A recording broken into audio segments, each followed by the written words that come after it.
बसलात आणि मनात अचानक विचार आला का की मी बरोबर वाचते ना, नियम तर चुकत नाहीत ना, आणि आपली इच्छा खरंच पूर्ण होते का?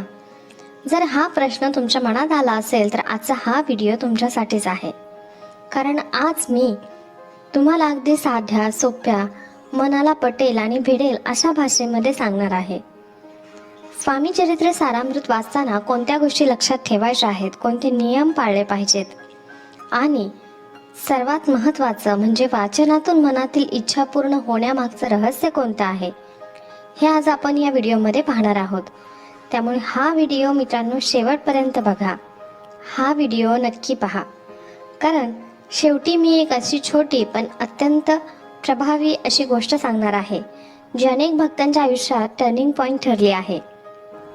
जय श्री स्वामी समर्थ, जय श्री गुरु माऊली कमेंटमध्ये नक्की लिहा. आजचा विषय खूपच खास आहे. स्वामी चरित्र सारामृत वाचताना या गोष्टी लक्षात ठेवा, खरंच तुमच्या मनातील इच्छा पूर्ण होतील. भक्तांनो, आपण खूप वेळा पाहतो, बघतो, काही लोक नित्य पाठ करतात, काही लोक पारायण करतात, काही लोक स्वामींचा अखंड जप करतात, पण तरी सुद्धा ते म्हणतात की मी इतकं वाचते पण मनासारखं काही होत नाही. आणि काही लोक अगदी साधं वाचन करतात पण त्यांचं आयुष्य आपल्याला बदलायला सुरुवात झालेली दिसते. भक्तांनो, फरक नेमका कुठे आहे? फरक आहे तो नियमांमध्ये नाही तर भावनेमध्ये आहे, त्यांच्या निष्ठेमध्ये आहे. आज आपण हेच समजून घेणार आहोत की सर्वात आधी आपण समजून घेऊया श्री स्वामी चरित्र सारामृत म्हणजे नक्की काय. तर भक्तांनो, श्री स्वामी चरित्र सारामृत हा श्री स्वामी समर्थ महाराजांचं चरित्र सांगणारा एक दिव्य असा ग्रंथ आहे. हा ग्रंथ केवळ कथा नाहीत, तर हा ग्रंथ म्हणजे स्वामींच्या कृपेचं जिवंत रूप आहे. अनेक वेळा भक्त मानतात आणि सेवा मार्गातही हेच सांगितलं जातं की या ग्रंथाच्या नित्य वाचनाने आयुष्य, आरोग्य, संतती, संपत्ती सर्व काही मिळते आणि त्या मनुष्याची संकटातून सुटका होते. म्हणूनच गुरु माऊली परमपूज्य अण्णासाहेब मोरे यांच्या दिंडोरी प्रणीत सेवा मार्गात या ग्रंथाचं नित्य वाचन केलं जातं. कारण स्वामी समर्थ हे केवळ देव नाहीत, तर ते आपले आई वडील आहेत, ते आपले गुरु आहेत आणि तेच आपले रक्षण करते आहेत. आणि जेव्हा आपण त्यांच्या चरित्रांचे वाचन करतो तेव्हा आपल्या मनातला अंधार हळूहळू कमी होतो आणि आयुष्यात प्रकाश यायला लागतो. आता आपण जाणून घेऊया, मुख्य मुद्द्यावर येऊया. स्वामी चरित्र सारामृत वाचताना कोणते नियम पाळले गेले पाहिजेत, हे नियम मी तुम्हाला खूपच सोप्या भाषेत सांगते, जेणेकरून तुम्ही लगेच आजपासून वाचनालाही सुरुवात करू शकता आणि हे नियम नित्य पाळू शकता. सेवा करताना आपल्याला नित्य 3 अध्याय वाचायचे आहेत. सेवा मार्गात असंच सांगितलं जातं की रोज क्रमशः 3 अध्याय वाचायचे, म्हणजे आज जे अध्याय वाचले उद्या त्यानंतरचे वाचायचे, असा क्रम ठेवायचा असं विशेष सांगितलं जातं. आणि वाचन करायला सुरुवात गुरुवारपासून करावी. गुरुवार हा गुरुचा दिवस आहे. श्री स्वामी समर्थ हे देखील गुरु रूपातच आहेत. भक्तांनो, वाचन सुरू करताना एक छोटासा संकल्प घ्या. संकल्प खूप मोठा नसावा असं काही नाही, फक्त मनात इतकं बोला की श्री स्वामी समर्थ, मी हे वाचन श्रद्धेने सुरू करते. माझ्यावर कृपा करा, माझं मन शुद्ध करा आणि मला योग्य तो मार्ग दाखवा. एवढाच संकल्प पुरेसा आहे. दुसरा नियम म्हटलं तर 11 माळी जप वाचनापूर्वी किंवा वाचनानंतर करावा.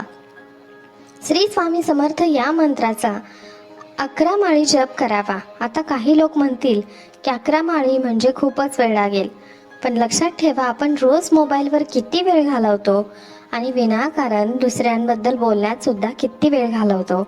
आपण रोज अनावश्यक गोष्टींवर खूप वेळ खर्च करत असतो. जर आपण स्वामींसाठी थोडा वेळ दिला तर स्वामी आपल्यासाठी आयुष्यभर वेळ देतात. श्री स्वामी समर्थ हा मंत्र फार शक्तिमान आहे.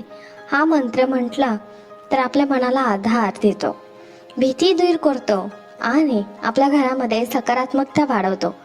तिसरा नियम म्हणजे अहंकार विसरा.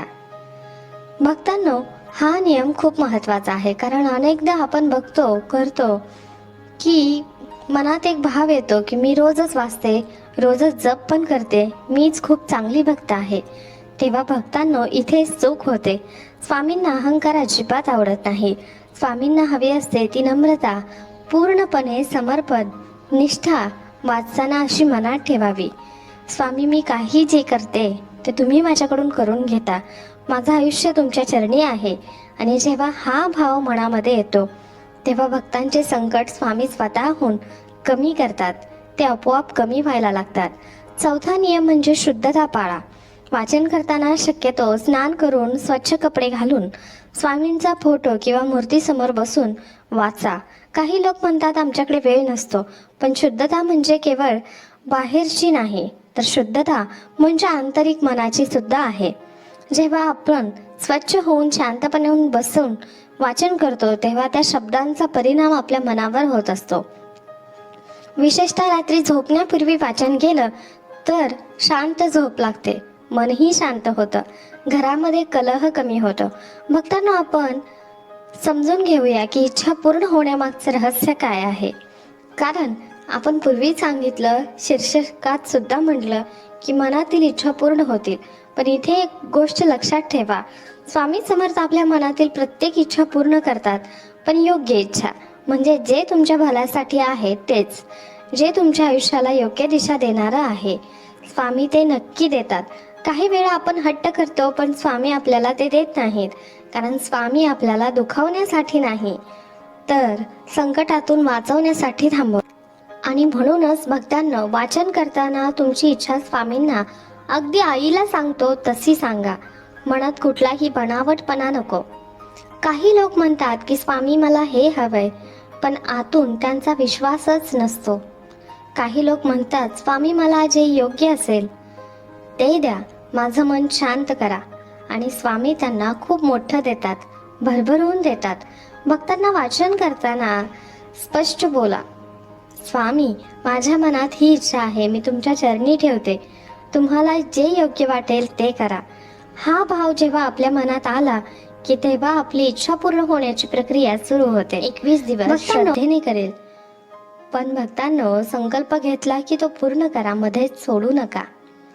कारण स्वामी समर्थ हे आपल्या भक्ताची परीक्षा घेतात आणि जे भक्त टिकतात त्यांना स्वामी भरभरून देतात.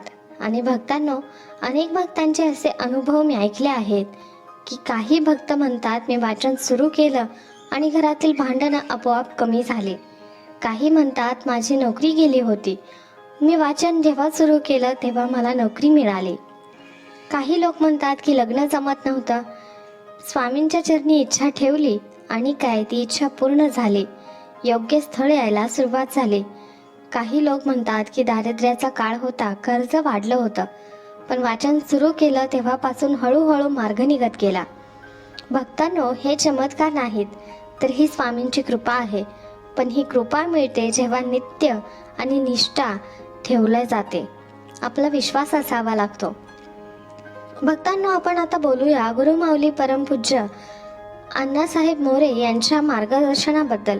कारण हा ग्रंथ दिंडोरी प्रणीत सेवा मार्गात अत्यंत महत्त्वाचा मानला जातो. गुरुमाऊली अण्णासाहेब मोरे हे स्वामी समर्थ गुरुपीठाचे पीठाधीश आहेत आणि त्यांच्या सेवा मार्गात स्वामींची नित्यसेवा, जप, पाठ आणि सामूहिक सेवा सर्व गोष्टींना खूप महत्त्व आहे. गुरुमाऊली नेहमी सांगतात, स्वामी ही शक्ती आहे आणि नित्यसेवा केली तर आपल्या जीवनाचं सोनं होतं. भक्तांनो, ही ओळ ऐकायला खूप साधी वाटते, पण याचा अर्थ खूप खोल आहे.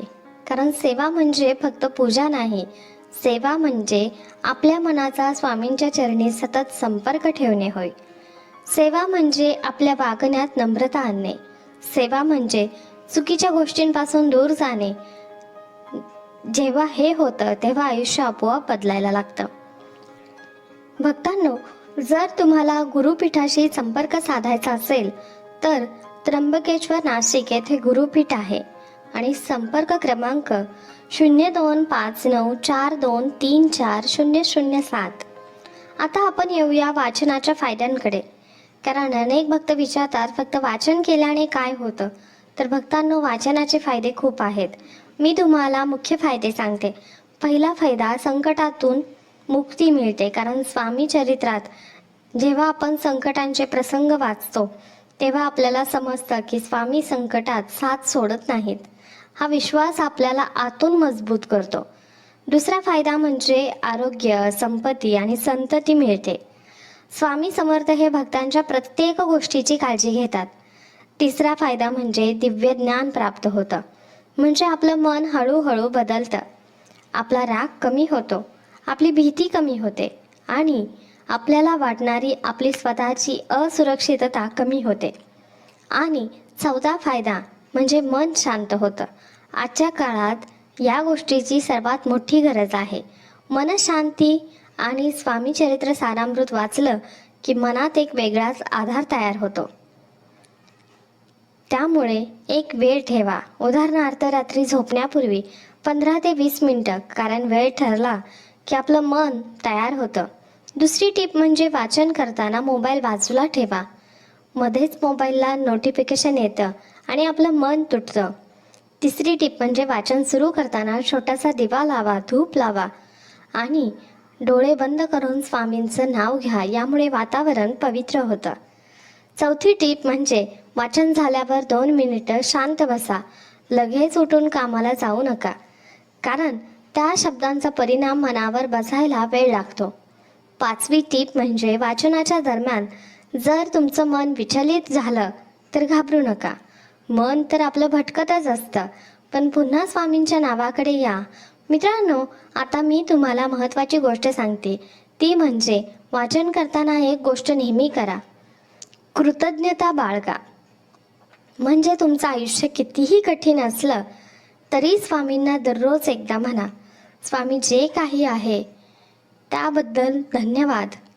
आणि तुम्हाला विश्वास बसणार नाही, पण जेव्हा कृतज्ञता येते तेव्हा स्वामींची कृपा खूप वेगाने सुरू होते. कारण स्वामींना भक्तांचे रडणं ऐकायला त्रास नाही, पण स्वामींना भक्तांचा विश्वास खूप प्रिय आहे. आणि कृतज्ञता म्हणजे विश्वास. भक्तांनो, आता आपण शेवटाकडे येत आहोत.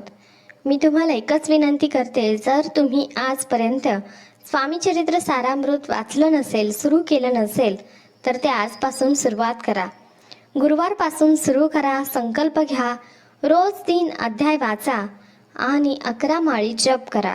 शुद्धता ठेवा, अहंकार सोडा, स्वामी सेवेत या. खरंच तुमच्या आयुष्याचं सोनं होईल. धन्यवाद. श्री स्वामी समर्थ. जय जय स्वामी समर्थ. हा माहितीपूर्ण व्हिडिओ